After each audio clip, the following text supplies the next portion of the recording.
So we all just do our competition and then we just watch Simone do her thing. I hate being first up. Oh, really? Yeah. I would be like, get out of the way. Opposite, yeah. Because I'm getting a bit older now. You're 23, aren't you? I'm not old as a person, but I'm like becoming old.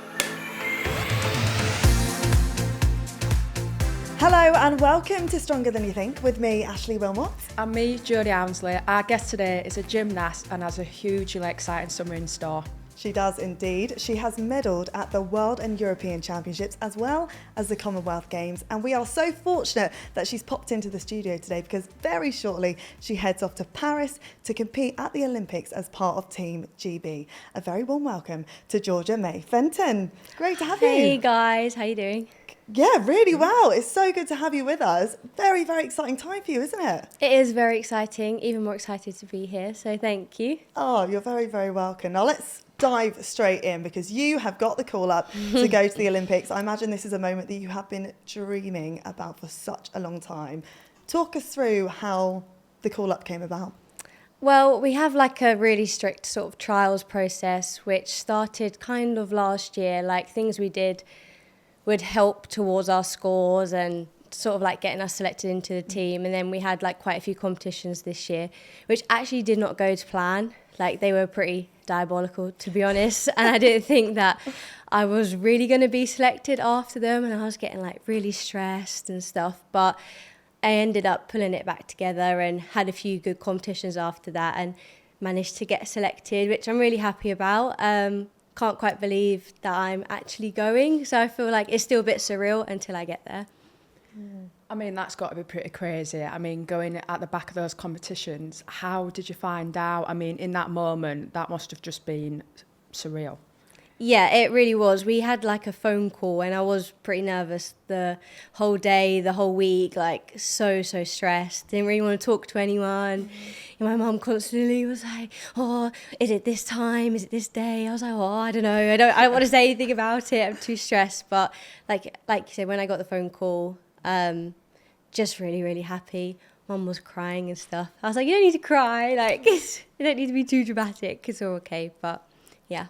What is it about the Olympics that makes it so special for the athletes? I would say the fact that it's every 4 years and every team is quite short in the sense of there's only 5 people, but it's a lot harder to be the 5 that make the Olympic team, if that makes sense. And like when I started gymnastics, that was the first thing that I ever wanted to achieve. It's the pinnacle of everyone's sporting career, so yeah. I mean, at such an incredible event like that, what do you think will be going through your mind, like when you're walking out to compete? Oh gosh, I don't know. I hope I'm going to just enjoy it, and almost because it's everything I've worked for, I'm hoping I will be calm, like the opposite effect.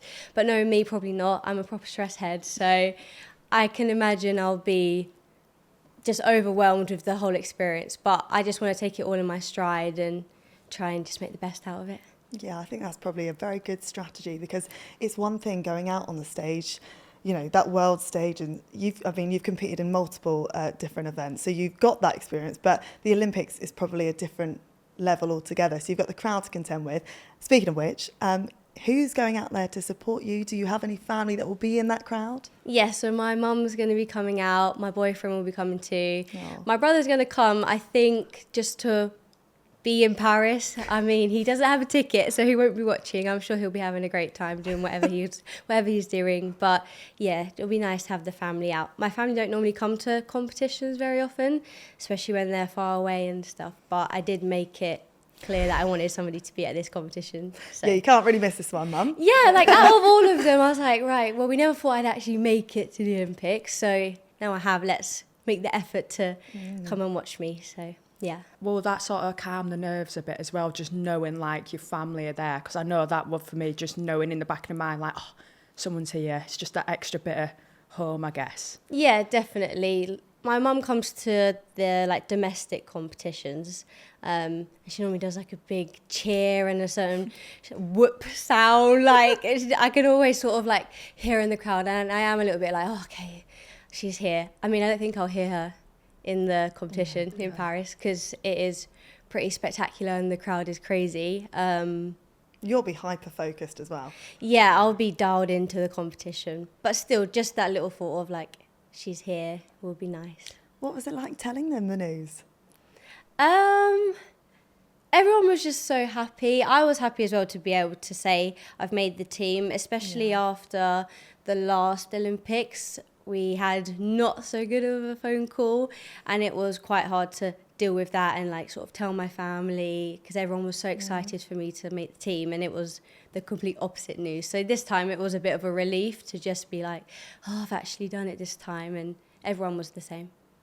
And in terms of this time as well, what's sort of the build-up been like your training, your routine? How has it changed at all? Or Yeah, it's definitely changed. We're at the National Centre for 5 weeks or so. We come home like every few days kind of thing, or we'll have a couple of days at home, do a week there. So yeah, just hectic, but I wouldn't want anything less from the experience, and it's the Olympics, so I'm expecting it to be upped a little bit. And I suppose that's a good way of just sort of building it up and building the confidence going into an event like the Olympics. 100%. We need to practice our orders, who goes up at certain points. If the training isn't going great, the orders need to change. The coaches need to be able to work out where our springboards go, where our mats go, all of our measurements and all that. So it's practice for them as well as us. But the more times you sort of put your arm up to a judge, it doesn't get any easier, I'm not going to lie. Like, it's still really scary every time, but it's just your muscles remember when you go out there, so you can rely on that a bit more rather than just being a bit like a deer in the headlights. Yeah, your muscle memory. Yeah. So the Olympics is obviously the pinnacle of this sport. When did your dream begin? You know, when were you introduced to gymnastics? So I watched the Olympics in 2008. And how old were you then? I was 7 at the time, and it totally like inspired me to become a gymnast in the first place. I was always such a hyperactive child. I was like climbing up lampposts and climbing trees, like running just riot at home. So my parents always knew I was active and I kind of needed to do something. And I did just watch that and want to be just like them, and that sort of sparked the dream. The first time I actually went to the gym, I just cried. I didn't want to be away from my mum. I was really shy as a kid as well. And my mum was like, right, this is just not the sport for her. Like, she can't do it. But I did end up getting a leaflet come through at school. And I was like, Mum, like, please, can I come to this gym class? She was like, if you cry, then you're actually not doing it. And so I tried really hard not to cry. Didn't cry. And it kind of just took off from there. Within the first 6 months or so, I went up to doing about 20 odd hours a week. So it was, again, pretty full on from the start, but yeah. What a commitment. It's huge. That dedication. Well, no wonder you are where you are today. Who were the athletes, the gymnasts that you looked up to at that time? Who were you watching? The main person was actually an American gymnast, Nastia Lukin, her name is. She won that Olympics, actually. And her gymnastics was just so beautiful, graceful, elegant, and it was just like mesmerising to watch, and I wanted to be like her.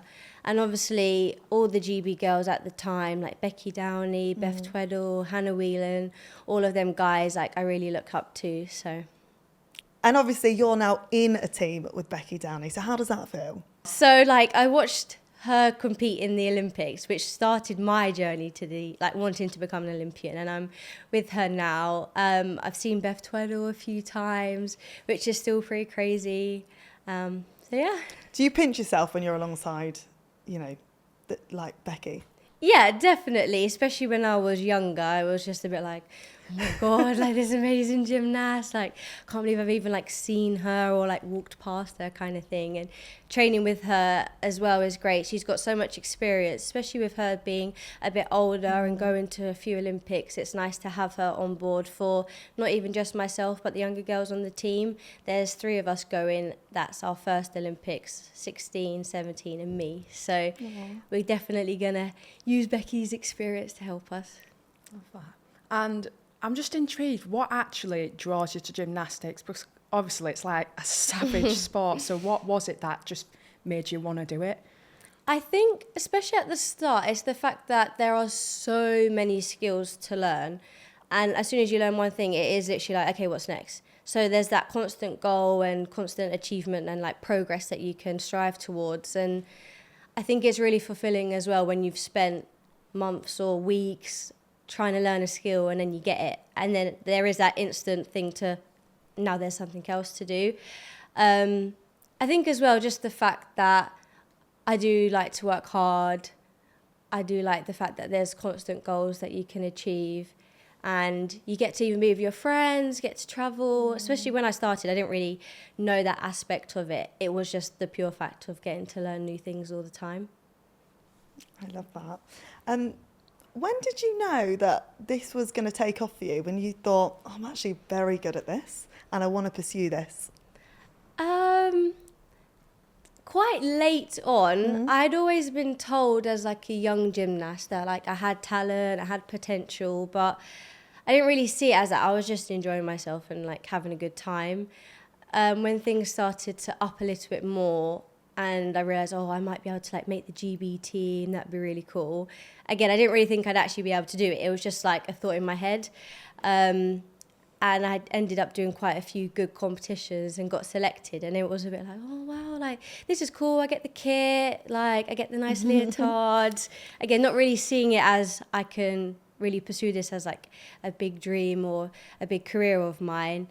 But when I started getting selected for more and more international competitions, it sort of sunk in, like, oh, I might be able to actually go to the Olympics with this. But still now, it is pretty surreal to be thinking just like the things that I've achieved and that I am able to get my main goal out of it. I mean, just looking at your journey and how you started, for other people who were thinking about getting into gymnastics, what should they do? How do they get into it? Where would they start?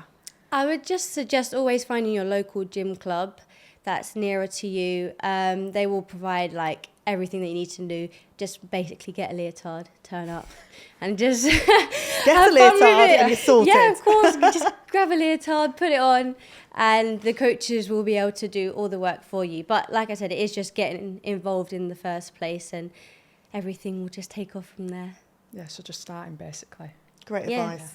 Just get stuck into it. So gymnastic legend Max Whitlock is at the games as well. I'm just intrigued, what have you learnt from him? Just like, it's so many things. It's hard to put my finger on it as a like specific thing, but the fact that he literally comes in, gets his work done straight away, no faffing around. He doesn't need to be in the gym for hours and hours, especially when you're older.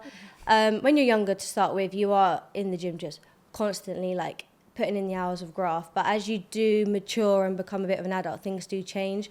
But it is inspiring to still see him at his age. I'm not saying he's old, but obviously he's been around a very long time. But just how he adapts his training to fix and work with his body is the main inspiring thing. Because I'm getting a bit older now in the sport of gymnastics. Again, I'm not old as a person. You're 23, aren't you? I'm not old as a person, but I'm like becoming old in the sport as such. Yeah. It's just nice to see that change and be able to sort of mimic what he does. And of course, it's just so inspiring. There's actually not been a gymnast like Max Whitlock ever, and I never used to train with him. It's only when I moved gyms in 2020 that I started to sort of train alongside him. Even if he talks to me sometimes now, I'm a bit like, oh my God. Like, I still get a bit nervous, a bit shaky and stuff, because he is just insane, and like the accolades and achievements he has is just next level. But he's so lovely. He gives me so much advice on just life. So, yeah. He sounds great. Yeah, he is. He's really lovely, and so is his wife Leah and his daughter. So super cute as well. Oh, and like you say, you've got a lot of advice from him, and it's so important in this sport in particular. You've got to be so disciplined in so many aspects of your life to be able to perform at the highest level. 100%. There's quite a few things you'd have to sacrifice. I never see it as a sacrifice because I set out wanting to achieve these things. So, and I think the things I've sacrificed, I can do forever. There's only a certain amount of time that you're actually in the sport, so I've never seen it as giving anything up. But it is all the way down to eating, going out with friends and putting those things on hold. But again, I wouldn't change it for the world. And through, obviously, your journey and those sort of, well, not sacrifices, but who has been the one person who sort of got you through that and, you know, make you the person you are today? Definitely my mum. She's just been like the best ever. I couldn't ask for anything more. And I've had quite a few tough times in my gym career, and she's been there sort of every step of the way. She's had to pick up all the pieces and put me back together, whether it's like injuries or coaches or anything like that. I couldn't do it without her at all. So she is definitely one of the reasons why I keep going. She sounds like a legend. Yeah, she is a legend. That's so sweet. She'll be gassed. Yeah, she's going to love you for saying gassed. that. Now, outside of Team GB, there's lots of legends that are going to be there. One will be Simone Biles. Yeah. Have you got much experience with her? I've done a few competitions with her, but I just don't feel like I'm ever competing with her because she is insane. I don't think anyone can actually compete with her. So we all just do our competition and then we just watch Simone do her thing and just win. But like, again, it is just so inspiring. She is like, I don't even know how to explain what she does. The things she is doing, no one is actually capable of doing it. So it's nice to watch and experience as well. And I can't believe I'm going to be there with her. And I think as well, especially after her Tokyo experience, she's going to be coming back with vengeance, and it would be nice to experience that and see it myself.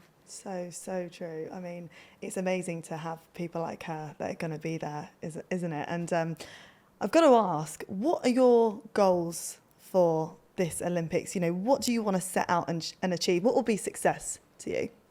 As long as I'm happy and I've known that I've gone out there and given it my all and not held back, I'll be so happy with that. In terms of the team, there's been quite a few big injuries, unfortunately, from our teammates. So in the team terms, it's going to be a bit harder to do our job, but still the team competition is 3 up, 3 to count, and anyone from any country can have a good day or a bad day. So I still want us to fight. You never know what can happen, and we could potentially medal, but again, as long as we've all gone out there and done our jobs, I'll be happy. So You've got to have the belief, don't yeah, you? 100%. There's been times when even the team we did have, we was like, oh, we didn't know if we could medal and we didn't know if we'd be able to do that. But we all went out there and was like, no, we're going to have it and we're going to go for it. And that's when we've had success. So again, if we all have that mindset and club together, good things could happen, maybe not. It is just luck on the day. But again, like I said, as long as we all know we gave it our all, there are no complaints from me. Do you watch anyone else when they're doing it as well? Or do you just, stay focused on your performances? If I'm first up... That's perfect, isn't it? No. Is it not? No. I hate being first up. Oh, really? Yeah. I would be like, get out of the way. Opposite, yeah. No, it stresses me out so much. Because you have your 30-second touch. Yeah. And it is straight into it, where on a few pieces I like to visualize and put my music on. I do that all the time, and just imagine myself doing my routines and go through some of my coaching points. So then when I'm first up, I don't really get my chance to do that. So it does stress me out a little bit. But yeah. Interesting. Fingers crossed you don't go first then. Yeah. Well, hopefully not. I do say to the coaches, oh, I'm not good going first. I can't do it. It's not really my job. Yeah. Well, just one more thing. I've been asking every athlete this. So when obviously you're in that situation and the crowd and stuff, does it blur out, or are you really in tune with that? I used to find it a lot harder to be able to blur it out and concentrate on my job. I would definitely say, since investing in some beats and putting my music on has definitely helped just keep myself to myself. Like I said, I'm a bit of a stress head. So if I'm watching everyone doing good or making mistakes and then I'm not focusing on myself, then I always end up doing a bad job.